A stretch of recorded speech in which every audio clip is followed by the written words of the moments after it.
Kalisus Maramba dance.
Salaki programme pour que aya to salanaye matinée politique mais bakonzi ya bamboka mususu batindilie invitation lelo na tongo 8h azui avion akeye na Paris alobi pesa bandeko na ngambote pesa yewe to pesa apesi bino mbote mingi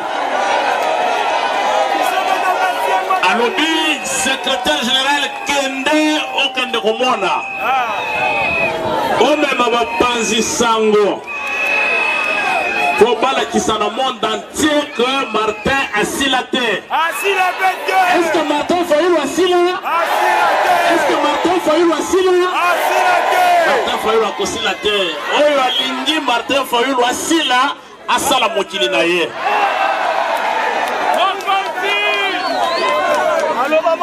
Bande kona ngai to koyebisa bino makambo oyo toye na yango likambo ya liboso ezali processus électoral ndenge boyebi tokendaki élection le 30 décembre 2018 toponi président de la République toponi ba député na biso niveau national niveau provincial sikoyo na kotuna bino awa bino bana ngaba bovotaki nani na présidence de la République bovotaki nani président de la République bovotaki Fayulu numéro 4 voilà na kendaki na ba province ya est na kei na Kisangani na kei na Bazwele na Buta na kei na Otuele na Isiro na kei na Ituri na Bunya na implanté ba siège ya parti na biso SID nazalaki na Kwilu et puis tokei na Nord Kivu bandeko mususu bakendaki na ba province mususu partout toleki batu nyonso balobi bavotaki Martin Fayulu président. Est-ce que na moment Seni a publié ba résultat est-ce que abimisi Martin Fayulu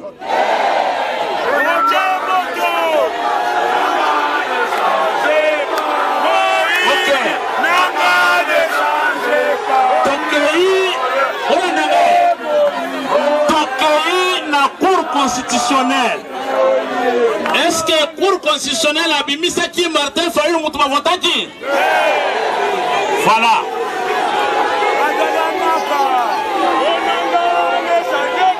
Batouana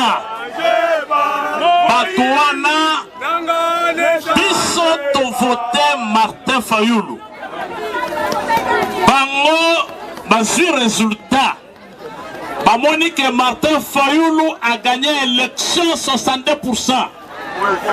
De l'est à l'ouest, de nord au sud, va voter Martin Fayulu. Sikoyo Kabila a suivi le résultat wana atali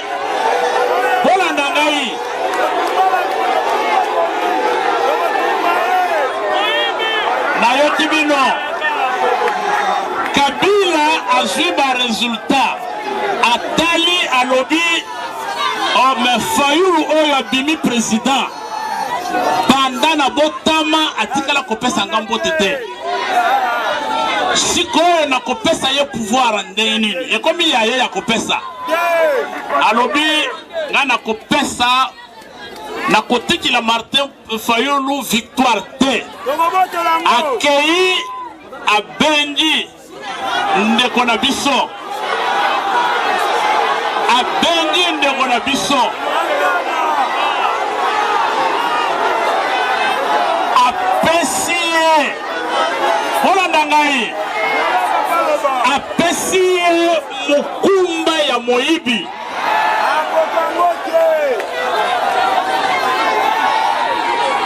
Apesi nini? Apesi mukumba ya Moyibi. Yepe andimi. Sikoyo keso na ndezali boye.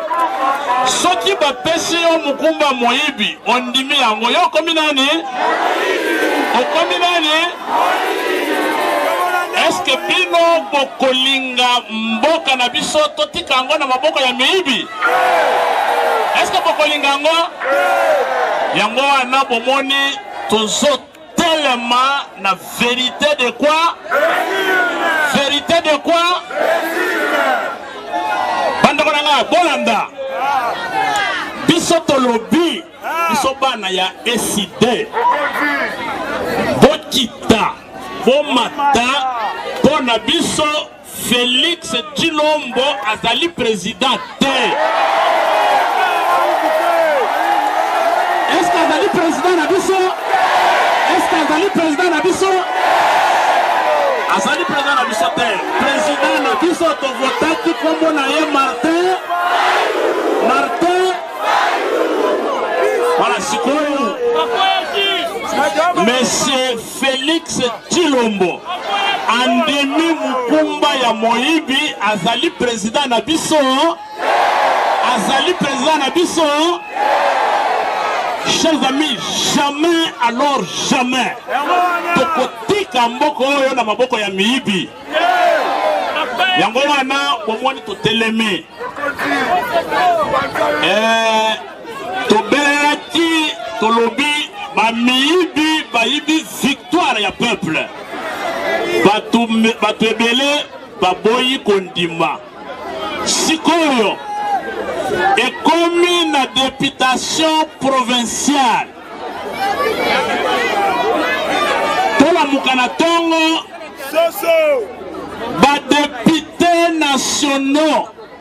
députés nationaux ya la Muka. Balongoli 35 députés. Est-ce que beaucoup de mango? Est-ce que beaucoup de mango? Na ba 35 députés ya la Muka wana misatu eza ya SID. Député misatu ya biso ya dynamique de l'opposition. Ba invalidé député na biso Jean Goubal. Ba invalidé député na biso mususu mwana Feshi. Monsieur l'abbé quoi. Et ba invalidé député na biso ya Tchangu Blaise Monizi. Est-ce que tu kondi mango? Tu kondi mango te. Sikoyo bandeko oyo baboya ki tobunda na vérité des urnes. Awa ba invalidé bango sikoyo bazongi ke non il faut tobunda.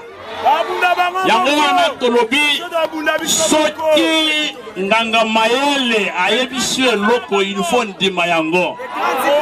Fayulu alobaki élection wana eleki mabe eza ya Moyibi, il faut to annuler ba élection nyonso. To bandela élection mususu. To ya ba vérité de voilà bandeko na ngai. Eloko ya liboso yango wana. Olali olamuki yabaka président na yo na nazwi bukonzi te. Il faut que bunda jusqu'à mukolo a récupérer victoire na biso. Est-ce que bondimi yango? Voilà.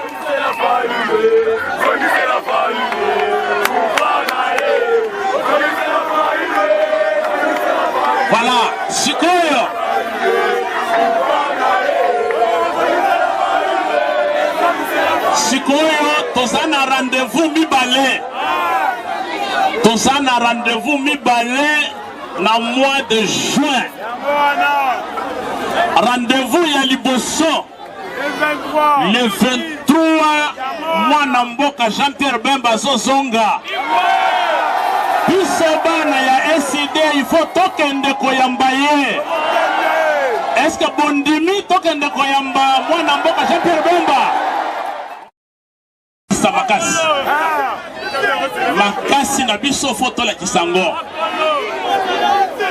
oyoka tina ya matine politique oyo tolingi tola kisa na bandeko na biso ya lamuka na bandeko na biso ya opposition tola kisa bango na monde entier que Fayulu Madidi azali président légitime ya RDC.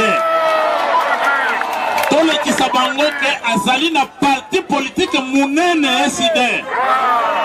Yango wana bomoni totelemi. Rendez-vous ya mibale le 30 juin. Est-ce que vous voyez bien moi? Le 30 juin bandeko na ngai tozali na marche ya munene mboka mobimba. Est-ce que bondimi marche wana? Est-ce que bondimi marche wana?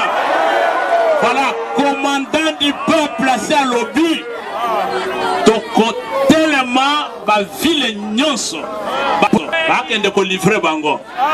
Tout ya sima bakoya pe bateki bino bana. Après côté kabiso bako kabuna mbaka oyo parti bateki ango et puis to disparaître. Est-ce que bokondi bango? Est-ce que bokondi bango? Il faut totalement to défendre mboka na biso. Alors bino bana ya SID na ngaba. Il faut to komisa parti na biso makasi. Yango wana tozweli bino bureau ya SID awa na ngaba. Bureau wana tolingi chaque jour bokendaka bozwi adhésion na bino bosombi ba carte de membre na bino tokoma ba militant ya SID ebele tokoma ebele. Est-ce que bomona ki bureau na bino? Yasika lisusu makambo danger leso ebotami.